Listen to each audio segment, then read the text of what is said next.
tozana bino maele, tozana bino polingo, tozana bino nesengo, tozana bino na kati ya bwanya ya Nzambe, na kati ya limere ya Nzambe. Nzambe apambola yo mutu ozolanda biso, yo mutu ozoyoka, yo mutu ozokomprendre. Tango nyonso tokomaka na kati ya liboso ya Nzambe, tokaka elengi makasi mpo bate tokutani na bandeko na ngai lisusu mpona kosola makambo na biso oyo etali 3e alliance, 3e testament. Ndeko na ngai molinga mekati na nkolo benga bana bapusana tosola makambo ya Nzambe, eza malamu mingi. Na mukanda ya Genèse 1 verset 16 Dieu fit les deux grands luminaires, les plus grands luminaires pour présider au jour et les plus petits luminaires pour présider à la nuit. Il fit aussi les étoiles. Bobi Nzambe asali ba deux grands luminaires. Grand luminaire na petit luminaire. Petit luminaire pour présider na butu, grand luminaire et présider na jour. Nzambe asali pe ba étoile. Mingi toujours se basé na grand luminaire. Or grand luminaire est un éclairage ya munene. Esengeli éclairer pe yango biso toye na grand luminaire ou eza ko éclairer bato. Toza ko linga te otika na kati na ténèbres, na kati na ignorance, na kati na molili, na kati ya makambo ya pamba ya pumbulu. Yango tozo sala ke Nzambe ndenge atiaki pe ba grand luminaire et éclairer terre biso pe tolingi pe tolo makambo ya Nzambe po to éclairer bato mosusu baza na posa ya Nzambe. Bato ya Nzambe balinga mikati na nkolo eza problème ya koyinana te, eza makambo ya koswana te, kofingana te, eza nde problème ya kozala éclairé. Po soki tokende na mokanda ya Néhémie soki totali mokanda ya Néhémie 8:8 elobi boye. Néhémie 8:8 elobi boye.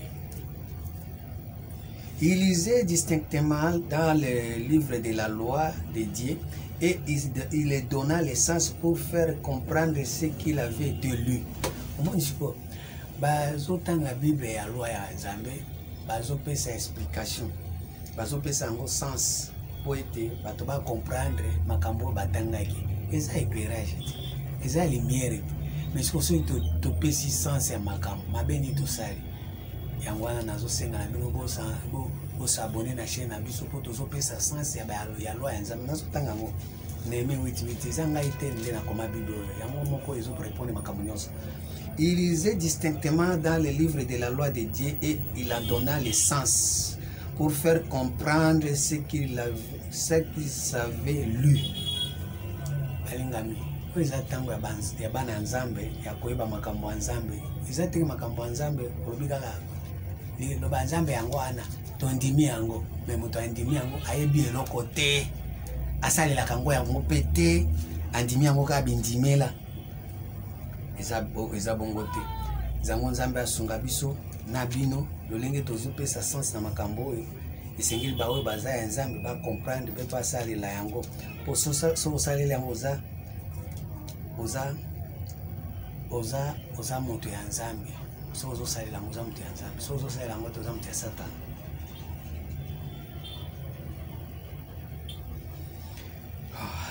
Na mkanda acte Pierre s'est mis à leur exposer d'une manière suivie ce qui était passé. Il dit, j'étais dans la ville de Jopé. Pierre s'est mis à leur exposer d'une manière suivie. Ça veut dire,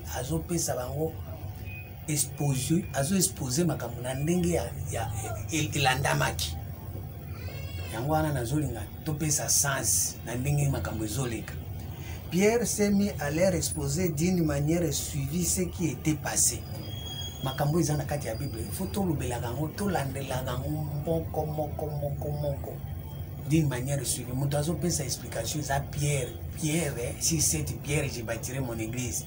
Église ya Nzambe ezalaka na Pierre. Po bana ya Pierre, ba Pierre pe toti koloba eza bana ya Abraham, bato ya boyebi. Eza te kinga na zwi boyebi na kangi yango na mifandi nye. Non. Pierre s'est mis à leur exposer d'une manière suivie ce qui était passé. Il dit, j'ai été dans la ville de Jopé et pendant que j'ai prié, j'ai tombé en extase et j'ai eu une vision et un objet semblable à une grande nappe attachée par les quatre coins descendait du ciel et vint jusqu'à moi. Les regards fixés sur cette nappe, J'ai examiné et j'ai vu les quadrupèdes de la terre, les bêtes sauvages et les reptiles et les oiseaux du ciel. Et j'ai entendu une voix qui me disait, lève-toi Pierre, tue et mange.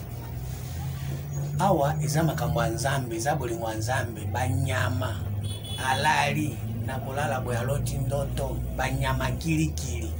Eza banyama te oyo bino boyebi, eza banyama ya Nzambe. Nzambe ayebisi Pierre lia. Mais Pierre alobi ngana liaka babiloko eza impire te, mais na kati ya Nzambe toliaka babiloko eza impire parce que bana wana banyama wana eza nde bato ya Nzambe. Neti yo mutu ozolanda nga boye oza impire, okoyoka mateya oyo ozongi osisika koyoka okokomela bangi nao, osisika koyoka okomela zododo nao, osisika koyoka okokolandanda bamakango, oza na bonyama moko eza impire. Ozoko kokoma pire te, okoka kosukwama te, ata tosukuli yo ndenge nini okozongela kaka eglise na yo, okozonga mateya na yo ya lokuta wana banda kosimba bikeko. Siko Nzambe alobi lia yango, tokolia yango. Or, kolia, selon Jean 4, verset 34, Jésus a dit, ma nourriture de faire la volonté de celui qui m'a envoyé d'accomplir son œuvre. Biso toko sa la volonté Nzambe toko accomplir, pe koko ki sama likolo na yo.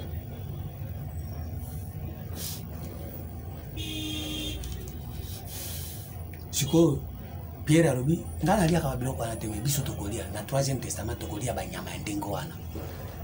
Ngana bongwa magate, ngana bongwa. Oko bongwa ma. Tango tokotea yo, oko shituka boy.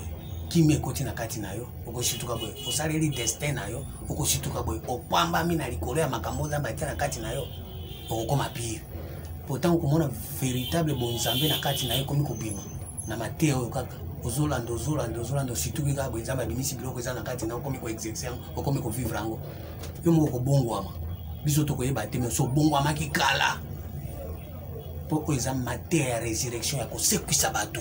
Tozo sekwisa Jésus boboma yekala na kati na bomo na bino. Likolo ya mateya ezanga tina. Likolo ya injustice.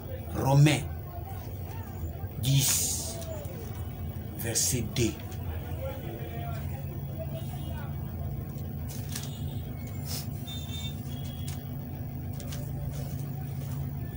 Je les rends les témoignages qu'ils ont du zèle pour Dieu mais sans intelligence. Moni banyamango bazana zèle makasi ba quadrupède banyama wana o Pierre amona bazana zèle des aba corné bazana banyama ebele bonyama ebele bazana zèle. Moi mutu azana zèle okende église mabondeli ya 30 jours ya 15 jours mais masuma epane elataye akubandama losambo asisika losambo azongi na ndako mobulu ebandi bonyama. Ils ont des zèle pour Dieu mais sans intelligence bonyama. Tozongi la Rome tokena na psaume 72 psaume 72 ou 73 verset 22. Psaume 73, verset 22. 73, 22. J'étais stupide sans intelligence. J'étais à ton égard comme les bêtes. J'étais stupide sans intelligence. Nazai lokola bête. Cependant, je suis toujours avec toi. Ozo kwa bête mais ozo landaka Nzambe. Osamba buzoba mais ozo landaka ozo simba ka bibi. Ozo sambela kape.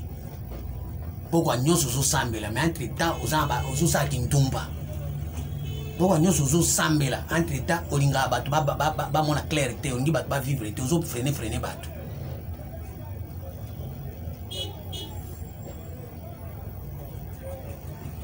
Tu me conduis par ton conseil, puis tu me recevras dans ta gloire. Quel autre ai-je au ciel que toi? Quel autre ai-je au ciel que toi? Et sur la terre, je ne prends plaisir qu'à toi. Et on m'a dit, ozo sumuka mingi, mais otiko kende losambo te.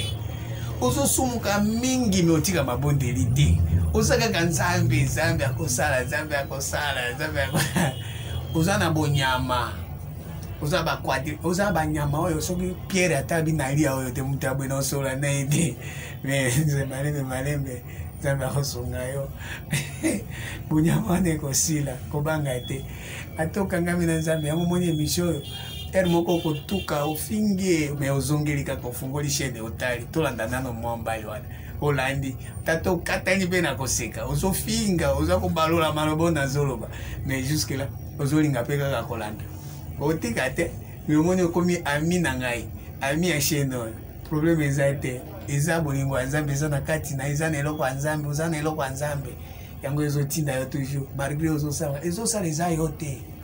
Romains 7 eza yo te me landa kaka liloba oyo kota na chaîne na biso Romains 7 elobi nini? Ainsi les commandements qui conduisent à la vie se retrouvent pour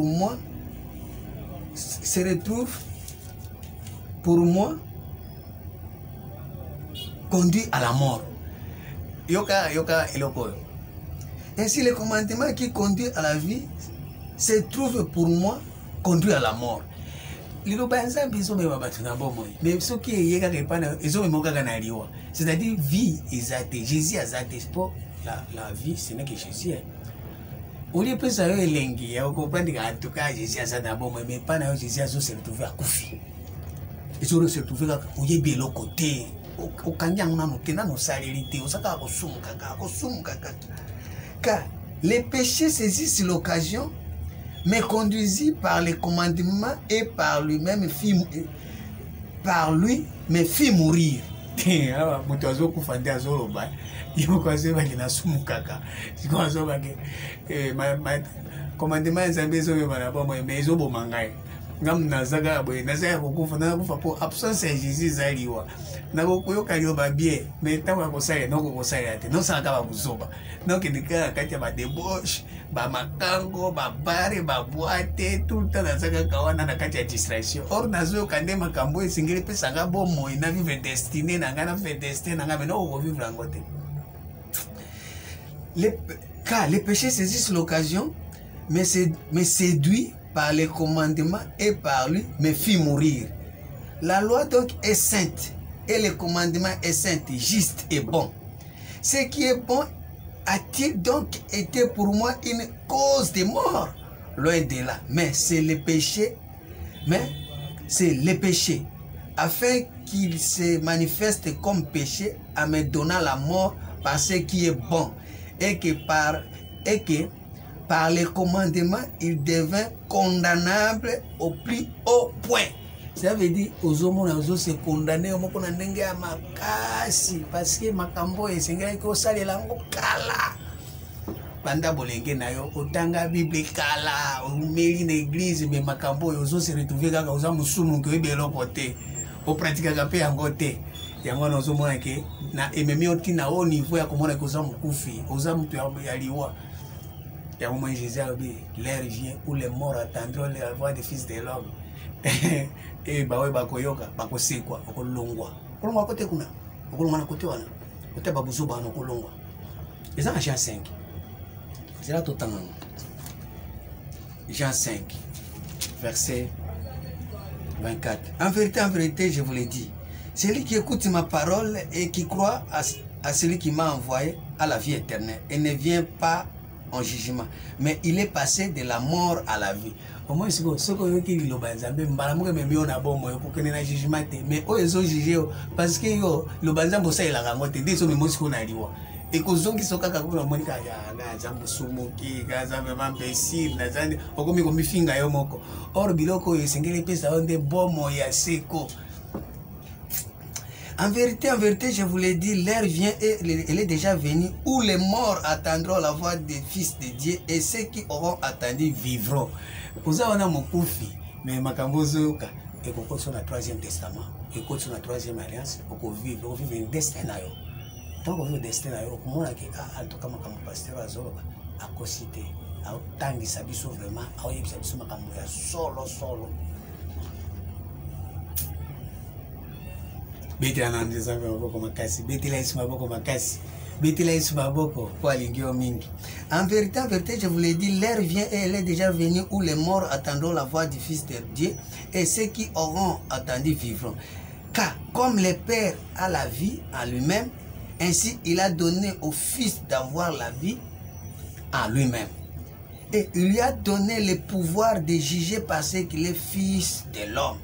Ne vous étonnez pas de cela, car l'heure vient où tous ceux qui sont dans les sépulcres attendront la voix et en sortiront.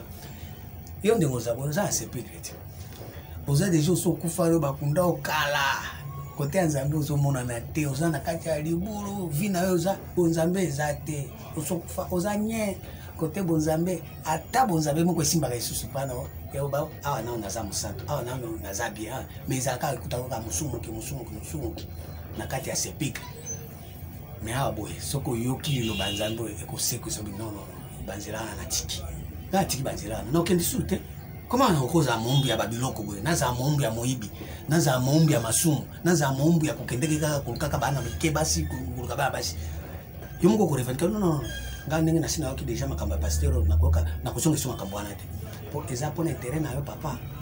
Malade zoya, épidémie zoya, iliwa pe zoya. Okufa okende eloko te, okende na mwasi na ote, okende na bamakango te, okende na mbongo te, okende na voiture te, okende yo moko.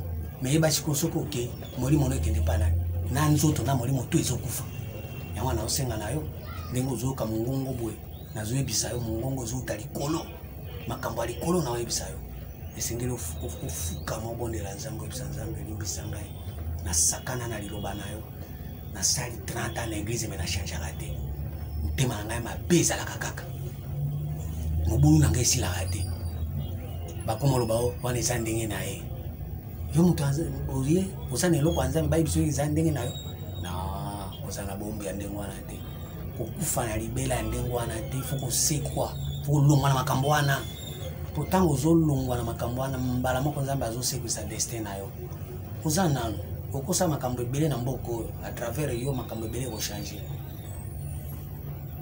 mais ozo minimiser bomoi na yo nzambe atie eloko malamu na kati mo moko bakake nga nzambe grâce moi nga za so na prier mpona mutu mutu ana moni ayoki bien mais osakanaka nango ti or makambo wana okosa na makambo minene ndenge oza wana opriaka mutu ayoki bien opria mpona bato baza ndenge wana mais mokolo kokende koprier na mutu moko balinga kufaza mwana mokonzi oyebi okokozwa nini na miniti moke tanto eloko obundi nango panda 10 ans mais ozwi yango na mokolo moko mpona priere na yo ebikisika mutu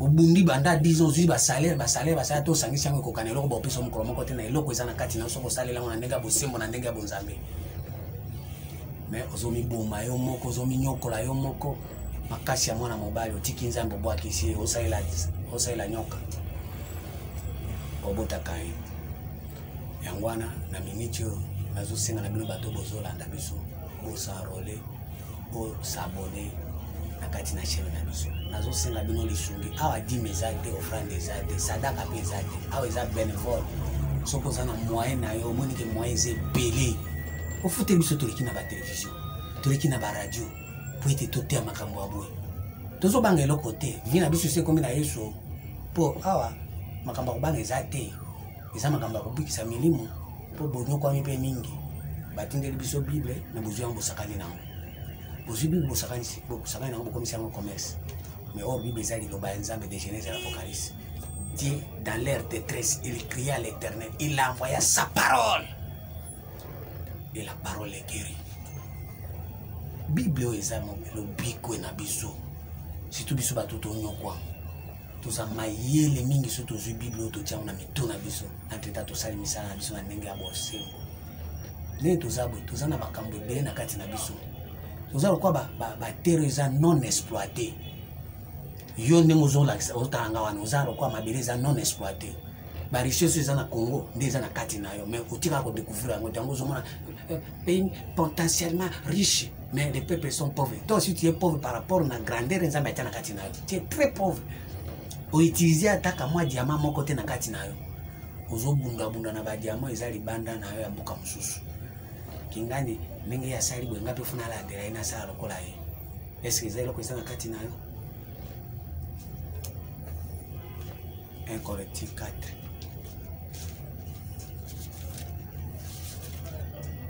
verset 10. Nzambe sunga bato bazolanda. Nzambe sunga bato bazoyoka. Nzambe sunga bato ba comprendre. Liloba na yo kolo Yesu, liloba na yo ezali nguya.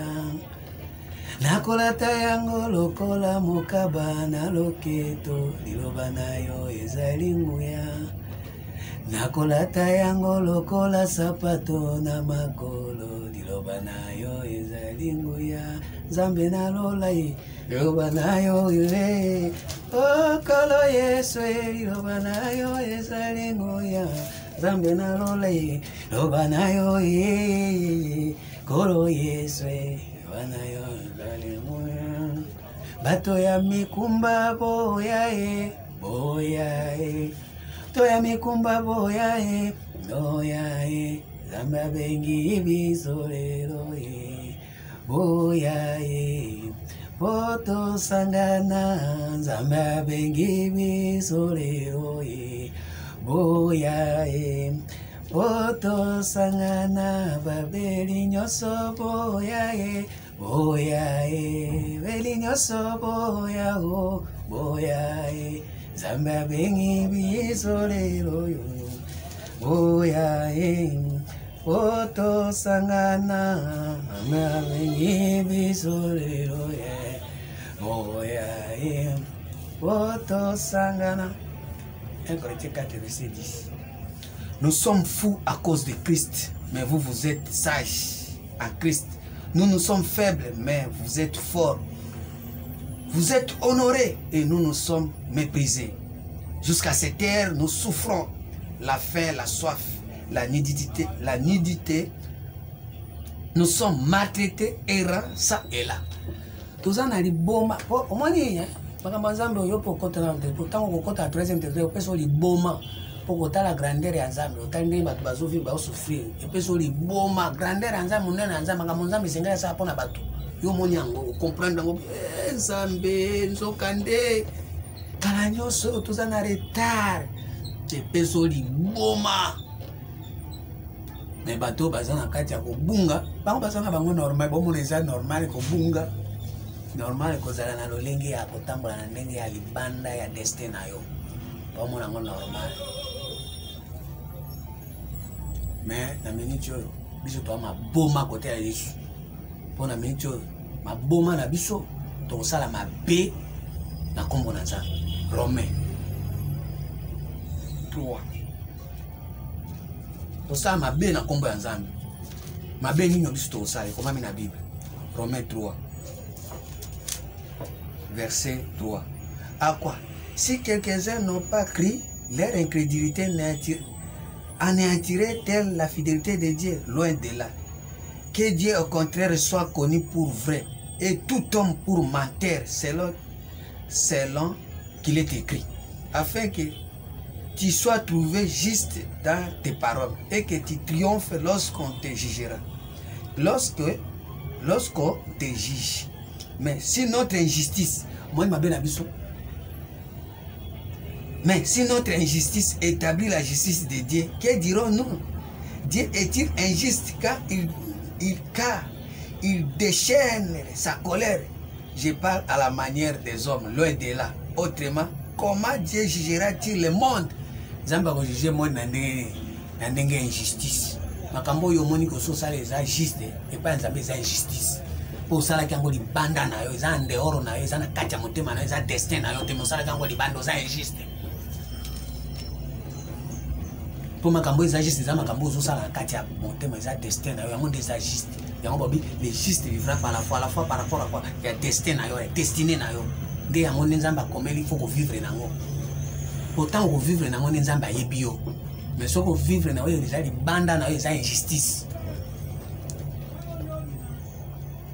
C'est comme nzamba so déchaîner colère na ye parce que azo tika bato ba vivre selon justice na ye ya makambo eza na kati ya moto mais bato ba vivre na injustice makambo eza li banda na bango ya moni lelo ba église na biso eza kaka ya kolula naka pe ko telemela mususu aza na eloko na ye alingi abimisa boye bozo telemela ye po boyebi nzambe te okomi ko critiquer, okomi ko fandise afanda kaka wana abriete injustice. Ya moi je nous ambazo déchaîner colère na nini na prédication tozo pesa bino na 3e testament tozo ka kanda. Bino bato esengeli banda kabo koma ba mikolo. Hébreux 5 11. Ah Nzambe. Moni moko Nzambe azo ka kanda na pesi raison. Na pesi raison. Hébreux 11. Verset 11. Et verset 5, verset 11. Nous avons beaucoup à dire là-dessus et des choses difficiles à expliquer parce que vous êtes devenus là à comprendre. Vous, en effet, qui depuis longtemps deviez être des maîtres. Vous avez encore besoin qu'on vous enseigne les premiers rudiments des oracles de Dieu. Vous en êtes devenus en avoir besoin de lait, non de la nourriture solide. Bolingi ba miliki na église ya ba miliki, église ya ba bébé. Na ko pakola bato mafuta. Ko bamba bato ba veste. Ko mesha bato ba mai ko tongola bato. Ko sela bato ba sacrifice belé ba jeune ko boya fufu ko boya matembele. Olia ko boya première alliance na deuxième alliance ko boya fufu ko boya matembele. Olia ko boya ko tongo yo zo boya Thompson. Olia ko boya mafinga me ozo boya shawama. Olia ko boya mutema mabe ko sala jeune ya mutema mabe. Me ozo boya makemba bakalinga.